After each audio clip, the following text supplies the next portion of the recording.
Peppe Genna, il poeta dall'A alla Z, dall'attore alla zappa, tutti i mestieri. Difatti porto un articolo di cronaca vera, 100 mestieri ancora non sono stanco. Il poeta che per la fame diventò famoso in tutto il mondo, il poeta che è stato riconosciuto vivo perché ricevo migliaia di cartoline e fotografie di tutto il mondo. E allora praticamente ora mi trovo qua per dire che io sono tutti venuti qua. Ora chi si ca, c'ho anche la poesia che do a tutti i turisti. Ora chi si ca, questo è il punto più bello del mondo. Quando turista vedremo arrivare, che lo facciamo girare in turno, questa vacca mare mare. L'indomolino presta a spiegare tutta la storia di La Salina, tutto merito dell'acqua do mare, desta biancura genuina. Mentre mozza all'Italia, ogni turista ci vuole dire. Sente tanta nostalgia, si faccia va bene, torna contento e soddisfatto. C'è qua pitta, c'è qua ci scrive, ci promette e ci fa un batto, wow caffè mamma cavora ci va bene.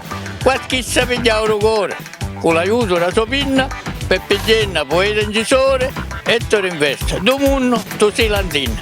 Ora in quando siamo nella fase dei 150 anni di Garibaldi, che ha fatto lo sbarco, dico così, Marsala, città garibaldina di tutto il mondo si è nominata, questo bedovino che è in cantina e per questo si di tutti amata. La vigna ti porta allo respiro, lo pesce, la frutta e la verdura, Marsala mia, sanno io t'ammiro, perché sei paese di storia e di cultura. Zio Peppino Genna, grande poeta, grande personaggio conosciutissimo qui nelle zone di Monzi a Mazzala.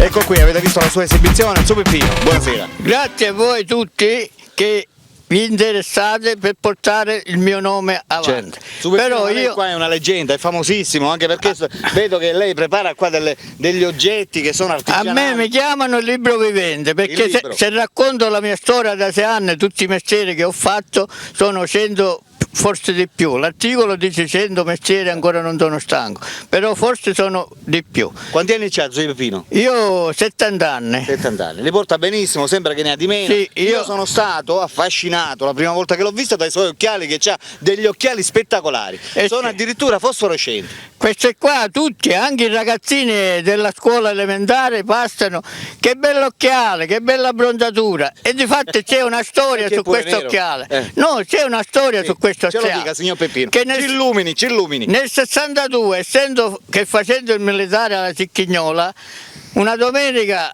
che passeggiavo davanti al Palazzo dello Sport e allora c'era una giornata di sole, era nel mese di maggio e si parlava che bruciavano gli occhi con questo calore che faceva il sole, e allora una signora mi ha detto: guarda, te le regalo questo occhiale perché ce n'ho un altro nella borsa io, visto che ero vestito di militare. Mi ha fatto questa beneficenza questa donna, che poi è una grande attrice, Sandra Montaini, e allora per questo tutte quelle che passano ammirano questo occhiale. Comunque io lo tengo caro più di me stesso, perché affascinano molto, catturano praticamente. A parte che mentre lavoro qua passano e tutti fanno i complimenti, ci vanno fare le foto, poi me le mandano.